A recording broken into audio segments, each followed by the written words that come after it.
આજે ચૂંટણી મતદાન શરૂ, યુવા વકીલોમાં ઉત્સાહ. વિવિધ 18 બેઠક માટે 43 વકીલ ઉમેદવારો મેદાનમાં. મોડી સાંજ સુધીમાં પરિણામો જાહેર થવાની શક્યતા. વડોદરામાં વકીલ મહામંડળની ચૂંટણી આજે યોજાઈ છે, જેમાં 18 બેઠક માટે 43 વકીલોએ ઉમેદવારી નોંધાવી છે. ત્યારે સવારે 9:30 કલાકથી મતદાન શરૂ થયું છે, જે સાંજના 5:30 કલાક સુધી ચાલશે. સવારથી જ યુવા મતદારોમાં વકીલ મંડળની ચૂંટણીને લઈને અનેરો ઉત્સાહ જોવા મળી રહ્યો છે. વડોદરા વકીલ મંડળની ચૂંટણી માટે આજે મતદાન થઈ રહ્યું છે. સવારથી જ ઉત્સાહસભર વાતાવરણ વચ્ચે વકીલો મતદાન કરી રહ્યા છે. શુક્રવારે યોજાય છે. સવારે 9:30થી શરૂ કરીને સાંજે 5:30 કલાક સુધી મતદાન થશે, જેમાં 18 બેઠક માટે 43 વકીલોએ ઉમેદવારી નોંધાવી છે. જે બાદ સાંજે 7 વાગ્યાથી મતગણતરી શરૂ થશે અને મોડી રાત સુધીમાં પ્રમુખ, ઉપપ્રમુખ, સેક્રેટરી સહિતના પરિણામ જાહેર થવાની શક્યતા છે.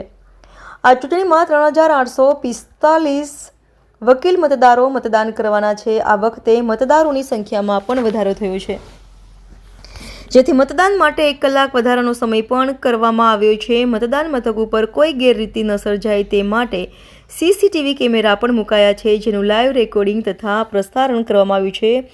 અગાઉ આલ્ફાબેટિકલી નામ મુજબ મતદાન કરી શકાતું હતું, પરંતુ હવે સનદ નંબર મુજબ મતદાન કરવાની વ્યવસ્થા કરવામાં આવી છે. મતદાન આ વખતે બેલેટ પેપરથી કરવામાં આવી રહ્યું છે. ચૂંટણીના પરિણામ મોડી રાત સુધી આવી શકશે.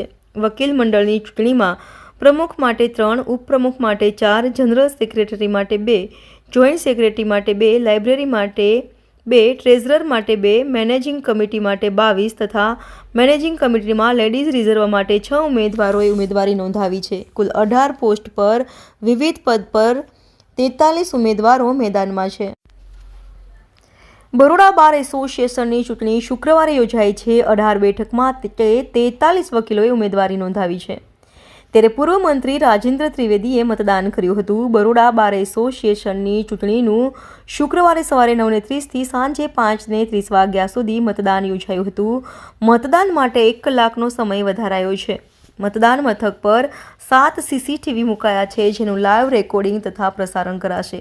સાંજે 7 વાગ્યાથી મતગણતરી શરૂ કરાશે. ચૂંટણીના પરિણામ મોડી રાત સુધી આવી શકશે. બરોડા બાર એસોસિએશનની ચૂંટણીમાં પૂર્વ મંત્રી રાજેન્દ્ર ત્રિવેદી મત આપવા પહોંચ્યા હતા. પૂર્વ મંત્રી રાજેન્દ્ર ત્રિવેદી દ્વારા પણ તેમનો કિંમતી મત આપવામાં આવ્યો હતો. 45 વર્ષ થયા વકીલ થયે અને આ જ ન્યાય મંદિરના પ્રાંગણમાં જ્યારે એનું લોકાર્પણ થયું અને ઉદ્ઘાટન થયું, એમાં સ્પીકર તરીકે રહેવાનો મને એક લાવો પણ મળ્યો. લાંબા સમયની વકીલાત પછી આજે ઘણા બધા સિનિયર અને જુનિયર મિત્રો મળ્યા છે. 42-44 મત કુલ કરીને આપવાના. અલગ અલગ બેલેટ પેપરના કલર્સ છે અને આજે એવું લાગ્યું કે આ કલરફુલ ચૂંટણી છે અને વકીલોના ચહેરા પર એટલો બધો ઉત્સાહ પણ છે. આપણને ખૂબ આનંદ થાય અને નિર્વિઘ્ને હસી ખુશીથી જયારે આ ચૂંટણી ચાલી રહી છે વકીલોની, ત્યારે હંમેશા મારા મનમાં એક વાત રહે છે કે સારા વકીલોએ ચૂંટવા જોઈએ. પોતાના નેતા સારા હોવા જોઈએ. જુનિયર વકીલોને મારી એ જ શીખ છે. લોકો માટે લડીએ છીએ આપણે, સામાન્ય જન માટે આપણે જયારે લડતા હોઈએ ત્યારે વકીલોના અધિકાર માટે વધારે જાગૃત રહેવાની વકીલોએ જરૂર છે. ધન્યવાદ. ભારત માતા કી જય. આજે 20 ડિસેમ્બર છે અને આખા ગુજરાતમાં ચૂંટણી છે. એવી રીતે બરોડા બાર એસોસિએશનની વડોદરામાં પણ આ ચૂંટણી છે. તમે માહોલ જુઓ છો કે વિવિધ હોદ્દાઓ માટે જે ઉમેદવારો છે અને એમના ટેકેદારો છે, તો આ ઇલેક્શન કહેવું એના કરતાં એક ઉત્સવ કહેવું મારા માટે બહુ સારું છે. કારણ કે તમામ વકીલ મિત્રો હળીમળી અને આની ઉજવણી કરે છે. આ ઉજવણી થાય છે એને મારા પ્રતિસ્પર્ધી ભલે બીજા ખોટો અર્થઘટન કરતા હોય, પરંતુ આ ઉત્સવ છે, એમને પણ ઉત્સવ મનાવવો જોઈએ અને તમામે મનાવવો જોઈએ. જો તમામ વકીલ મિત્રો જે જુનિયર સિનિયર છે એ મારી આટલા વર્ષોની કામગીરીથી પ્રભાવિત છે અને વાકેફ છે. એમને વિશ્વાસ છે, ખબર છે કે નલિન પટેલ પ્રામાણિક માણસ છે અને બાર એસોસિએશનના ભંડોળમાંથી 1 રૂપિયો પણ વાપરતો નથી. જે કંઈ કરે છે એ નલિન પટેલ પોતાની તાકાત પર કરે છે અને નિષ્ઠાપૂર્વક કામ કરે છે અને તમામને માન સન્માન આપીને હું બોલાવું છું. તો આ બધી વસ્તુઓ કાઉન્ટ થાય જ્યારે મતદાન કરવા જાય મતદારો, ત્યારે આ બધી વસ્તુઓ વિચારતા હોય છે કે કયા ઉમેદવારને મારે મત આપવો અને શા માટે આપવો. તેમાં પ્રોપર, યોગ્ય અને તમામ રીતે ફિટ બેસે એવો ઉમેદવાર નરેન પટેલ છે એવું તમામ મતદારોએ માની લીધેલું છે.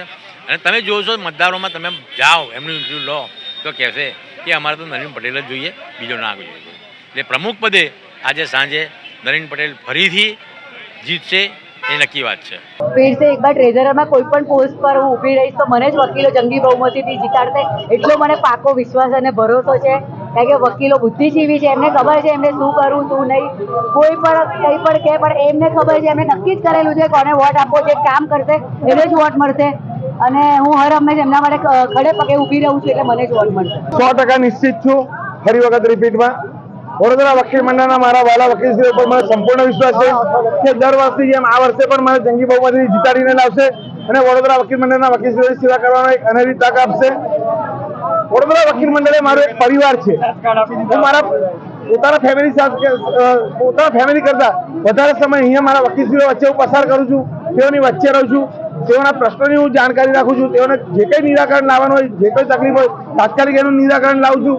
મારા વકીલશ્રીઓ એ જ મારું ઘર છે, મારો પરિવાર છે અને હું એમની સાથે રહું છું એટલે એ મને સંપૂર્ણપણે જંગી બહુમતીથી જીતાડીને આવશે એવી મને સંપૂર્ણ આશા છે. દર વખતની જેમ બેઠક વ્યવસ્થાનો પ્રશ્ન ઉભો થાય છે, એના માટે આપણી તૈયારી કેવી છે? નવું એડવોકેટ હાઉસ અમને ફાળવવામાં આવેલું છે.